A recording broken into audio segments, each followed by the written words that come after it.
Olá, bom dia para você. Seja muito bem-vindo nesse 12 de outubro, feriadinho, Dia das Crianças. Vamos juntos conferir alguns assuntos, alguns destaques dessa quinta-feira no Brasil e no mundo? Vem comigo! Eu começo essa edição com um alerta aos consumidores. Agora, todos os produtos que têm alto teor de sal, de gordura saturada, açúcar adicionado vão ser obrigados a ter essa informação destacada no rótulo. A nova medida vale para bebidas e também alimentos fabricados a partir de outubro do ano passado. Mesmo assim, poucos produtos nas prateleiras estão atualizados. A exigência para que as indústrias coloquem na frente das embalagens e de forma bem visível a informação sobre os ingredientes em quantidades elevadas.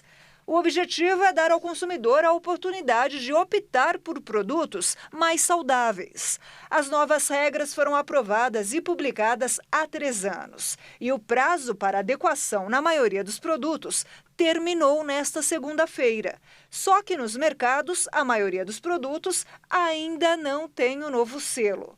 Um levantamento feito pela USP, pelo Instituto Brasileiro de Defesa do Consumidor, nos últimos 11 meses, mostrou que a quantidade de produtos com rótulos adequados vem crescendo, mas ainda está muito abaixo do que determina a Anvisa. Em setembro, só 30% dos alimentos que deveriam ter o selo estavam adequados às novas regras. Entre as bebidas, como refrigerantes e sucos, só 5% tinham um rótulo correto. Os pequenos produtores têm prazo até outubro de 2024 para se adequar às normas. Já quem produz bebidas em embalagens retornáveis tem um prazo maior, até outubro de 2025.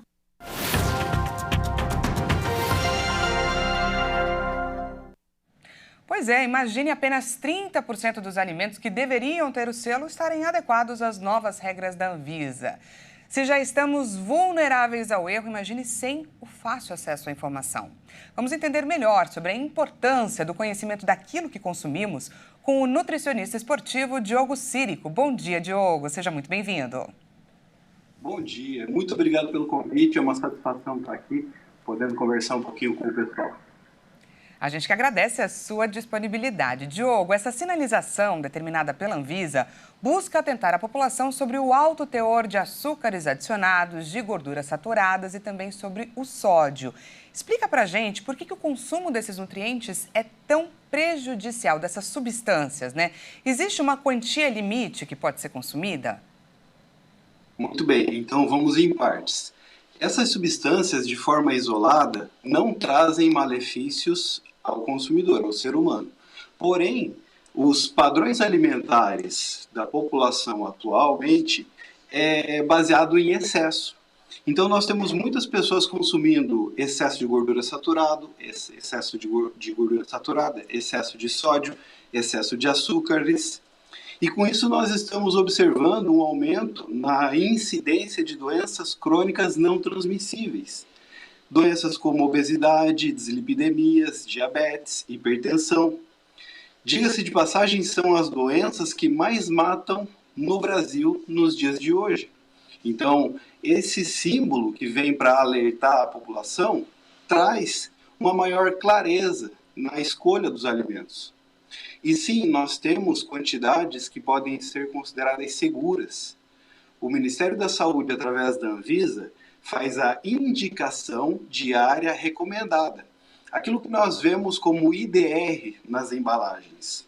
Nós temos IDR para gordura saturada, que é em torno de 22 gramas por dia. Nós temos IDR para sódio, que é 2.000 miligramas ao dia.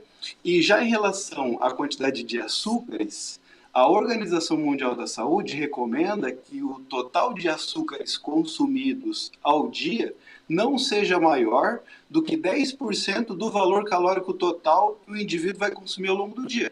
Então imagine só, um indivíduo com uma dieta de 2.000 calorias. No máximo, 200 calorias deve vir de açúcares.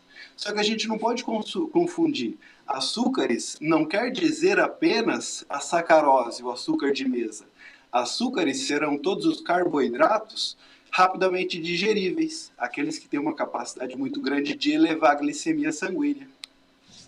É muito bacana isso que você está falando, Diogo, porque tem muita gente que não tem o costume de olhar o rótulo, acha que está ali, mas que, não, depois eu vejo, né? E é muito importante isso que você está apontando para a gente, porque a gente precisa mudar um comportamento nosso, né?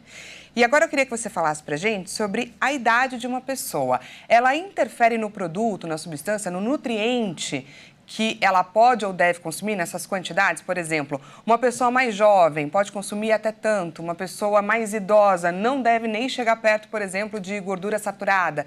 Tem essa recomendação?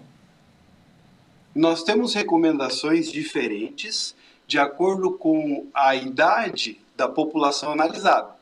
Então, para crianças, nós teremos uma quantidade de vitaminas, minerais e energia. Para adultos, nós teremos uma outra quantidade de vitaminas, minerais, fibras e energia. Para idosos, nós teremos uma outra quantidade. Então, a idade do indivíduo determina a quantidade de nutrientes que ele vai precisar consumir. Mas a idade não é um fator limitante no que se refere às escolhas. Então, eu não tenho alimento permitido livremente, assim como eu não tenho alimento proibido, a todo e qualquer custo, só pelo fato do indivíduo ser da terceira idade. Mas aí a gente tem que olhar de uma forma um pouco mais abrangente. Por quê? Porque hoje em dia o idoso, principalmente o idoso brasileiro, ele é sedentário, ele não tem recursos financeiros para ter uma dieta com alto valor nutricional, ele toma bastante medicamento. Então a gente precisa olhar para o idoso como um público sensível. É sensível ou mais suscetível à incidência de novas doenças. Então essa nova rotulagem vai ajudar também essa população mais sensível, né, que são os idosos. Tomada de consciência. E, Diogo, a gente fala muito sobre a atenção necessária para a alimentação das nossas crianças. Pensando aí em estimular hábitos saudáveis para uma vida adulta, essa medida, na sua opinião, pode interferir nas próximas gerações? Com certeza nós podemos falar de benefícios para as próximas gerações a partir das escolhas alimentares dos seus pais. Então, eu, enquanto pai, influencio o hábito alimentar do meu filho por diversas formas. Seja pelo exemplo, ele me vê comendo alimentação saudável, ele vai querer seguir. Quando eu tenho uma dieta saudável, quando eu tenho um padrão alimentar saudável, eu tenho a replicação de genes saudáveis. Como consequência disso, a transcrição genética pode refletir num filho mais saudável. Então, sim, com certeza, melhores escolhas alimentares hoje influenciarão as gerações futuras. Certo, nós conversamos com o Diogo Círico, que é nutricionista esportivo. Muito obrigada pela sua participação aqui no Jornal. Obrigado pelo convite, fico muito feliz. Até mais. A gente vai para um rápido intervalo e, na volta, falamos sobre a nova esperança contra a depressão. Um spray nasal que reduz significativamente os sintomas em 8 semanas. A gente volta já já, não perca!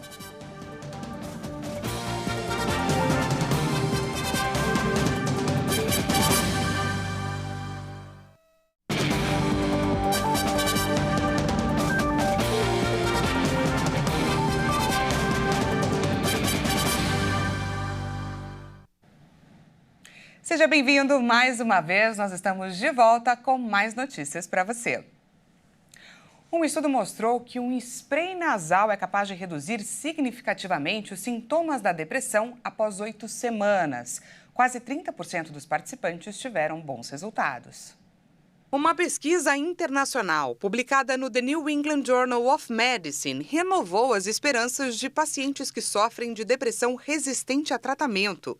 O estudo revelou que uma terapia combinada, que envolve o spray nasal de acetamina, apresentou resultados positivos superiores em comparação com os tratamentos convencionais. A depressão é uma condição mental debilitante e muitos pacientes não respondem aos tratamentos com os antidepressivos disponíveis no mercado. No estudo, os resultados foram notáveis, com 27% dos pacientes do grupo do spray nasal de acetamina alcançando o desaparecimento dos sintomas na 8ª semana, em comparação com apenas 17,6% no grupo do medicamento quetiapina, de liberação prolongada. O uso da escetamina foi aprovado pela Anvisa no fim de 2020 para transtorno depressivo maior em adultos que não tenham respondido adequadamente a pelo menos 2 antidepressivos diferentes com dose e duração adequadas para tratar o atual episódio depressivo de moderado a grave. O problema é que o custo do medicamento é muito alto e fica inacessível a uma grande parcela da população. A descoberta mais notável foi que o spray nasal de escetamina foi superior tanto no primeiro resultado quanto na manutenção da ausência de recaídas em pacientes quando o tratamento foi combinado com um antidepressivo contínuo. Fazer dieta é um desafio, uma dificuldade para a grande maioria das pessoas. Muitas delas acabam abandonando o projeto no meio do caminho. Mas parar de fazer dieta não tem nada a ver com falta de força de vontade ou incapacidade. Existem muitos outros obstáculos no processo e você vai conferir agora dicas valiosas para chegar a um padrão alimentar saudável. A cultura do corpo padrão magro e de dietas restritivas para chegar até ele sempre foram fortes na sociedade. Por esse motivo, existem milhares de livros e sites que prometem o melhor regime e vendem táticas infalíveis para emagrecer. E por conta da pressão estética, muita gente quer resultados para ontem. Assim, ao invés de construir uma relação saudável com a comida, ela passa a ser encarada como inimiga. Isso ajuda a explicar por que muitos planos alimentares são abandonados pelo meio do caminho. Além disso, de acordo com a Associação Brasileira de Nutrologia, a cada 10 brasileiros, pelo menos 7 já tentaram perder peso por conta própria, sem a ajuda de um profissional de saúde. Justamente quem poderia ajudar a identificar uma real necessidade de perda de peso. Adotar padrões alimentares rígidos de um dia para o outro aumenta os riscos de um ciclo tóxico com a comida. Sem falar que limitar demais a dieta, cortando tudo aquilo que dá prazer, costuma ser insustentável a longo prazo. Porém, esse tipo de padrão alimentar costuma fazer sucesso, porque em curto prazo realmente mexe com o ponteiro da balança. O problema é que o nosso corpo é bem mais esperto do que a gente pensa. E quando sofremos uma perda de peso muito drástica, ele vai fazer de tudo para tentar recuperar seu estado anterior, já que entende que o emagrecimento rápido é como uma agressão. Aí começa o ciclo de emagrece e engorda. Estudos indicam que o famoso efeito sanfona pode ser muito mais prejudicial do que se manter em um determinado peso. De acordo com nutricionistas, faz mais sentido investir em pequenas mudanças no dia a dia do que fazer algo radical, pois a prática se torna muito mais saudável para o metabolismo. Além disso, só o emagrecimento não deve ser a grande inspiração. E as pessoas devem olhar para outros pontos, como, por exemplo, ter mais saúde, bem-estar e qualidade de vida, ou prevenir doenças. Sendo assim, o principal ponto para emagrecer é a reeducação alimentar, mas não significa que é um processo tranquilo. Mudar um comportamento, independente de qual seja, gera um sofrimento. E, por isso, não é fácil. E o processo de mudança de comportamento exige tempo. E pensar em mudança à mesa não significa excluir da rotina aqueles alimentos que dão prazer e energia, mas sim aprender o melhor momento de recorrer a eles e fazer isso de forma consciente. O Rio de Janeiro foi escolhido para ser a capital mundial do livro em 2025. Além de sediar por 12 meses uma programação voltada para a promoção do livro e também da leitura, a nova capital mundial do livro entra para uma rede de cooperação internacional com as cidades dos anos anteriores. A Unesco destacou que esta é a primeira vez que uma cidade de língua portuguesa é eleita capital mundial do livro. A antiga capital do Brasil, famosa pelas praias, por pontos turísticos como o Pão de Açúcar e o Cristo Redentor, vai se tornar a 25ª cidade a deter este título desde Madrid em 2001. Cidades de todo o mundo receberam o título desde então, incluindo Alexandria, Nova Delhi, Bogotá, Buenos Aires e Guadalajara. A atual capital do livro é Acra, capital de Gana. A diretora-geral da Unesco, Audrey Azoulay, afirmou que os livros são ferramentas vitais para acessar, transmitir e promover a educação, a ciência, a cultura e a informação em todo o mundo. As comemorações na cidade do Rio de Janeiro começaram no dia 23 de abril de 2025 e, segundo a agência da ONU com sede em Paris, contribuirão para a alfabetização, educação e combate à pobreza. E nesse Dia das Crianças, o grande desafio é arrancar um sorriso do rostinho dos nossos pequenos. Desafio esse que foi muito bem executado por um braço social da Igreja Internacional da Graça de Deus, que realizou uma ação na região metropolitana de São Paulo, levando alegria para dezenas de crianças. Um Dia das Crianças repleto de solidariedade. O público infantil da Grande São Paulo recebeu carinho e cuidado nessa semana tão especial para os pequenos. Alunos do curso de capelania da Agrade e voluntários da Fundação Internacional de Comunicação animaram a manhã de mais de 100 crianças no Jardim Zaira, em Mauá. Durante a ação social, teve brincadeiras, música, oração e também distribuição de brinquedos. A diretora da instituição, Viviane Bandeira, falou do trabalho da entidade e agradeceu a FIC e a Agrade pelo evento. Muitas crianças não têm esse momento de ter essa brincadeira, receber um presentinho. Então esse momento para nós e para eles está sendo de grande alegria, porque vai ficar marcado na vida deles. E eu agradeço realmente esse evento pela Igreja da Graça, que só tenho a dizer muito obrigada. A nossa instituição já tem mais de 50 anos, temos 100 crianças e o ano que vem nós queremos ampliar mais as vagas, serão 112 crianças. O que nós trabalhamos aqui na creche? O cuidar, o pedagógico e o amor, porque o nosso carisma é o amor misericordioso, abrange todas as crianças de toda a região aqui de Mauá. A iniciativa faz parte do braço social da Igreja Internacional da Graça de Deus. Nós já fizemos várias ações aqui nessa instituição. A gente faz café da tarde, fizemos a Páscoa Solidária, a gente ajuda com produto de higiene, com produtos alimentícios. No que elas precisam e têm necessidade, a FIC vem aqui suprir a necessidade dessa instituição. Trouxemos presente para todo mundo e eles receberam a gente com muito amor, porque aqui é um lugar que acolhe as crianças das famílias carentes do bairro. As famílias daqui, eles são carentes. Tem criança que realmente, eles não vão ganhar nada no Dia das Crianças. A ação foi realizada por meio da parceria entre a Agrade e a FIC. A Academia Teológica da Graça de Deus, ela trouxe para São Paulo um curso de capelania que é piloto. Os alunos de capelania da Agrade, eles se tornaram voluntários com a FIC para execução dessa atividade complementar, que na verdade é uma ação social. A gente vai proporcionar um dia de alegria para as crianças daqui da creche. Porque na verdade no curso a gente aprende toda a parte teórica e quando a gente sai para a ação social, essa já é a terceira ação que a gente faz.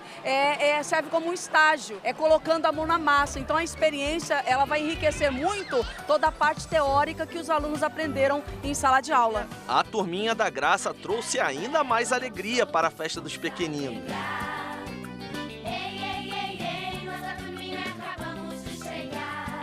Midinho e sua turma também acompanharam um momento tão aguardado pelas crianças, o de receber os brinquedos. Mateus 19:14 diz, deixai vir a mim os pequeninos. Então a gente tem que trazer as crianças até Jesus, com louvor, com adoração, com a palavra de Deus, onde a gente leva no coração dela aquilo que é a palavra de Deus, o amor de Deus, abençoando, junto com crianças que vencem, junto com a turminha da graça, que foi uma alegria estarmos aqui, mulheres que vencem, homens que vencem, a ação social que foi feita aqui hoje, e o Senhor trouxe muitas bênçãos neste lugar. E a semente ficou guardada em cada coração, em o nome de Jesus.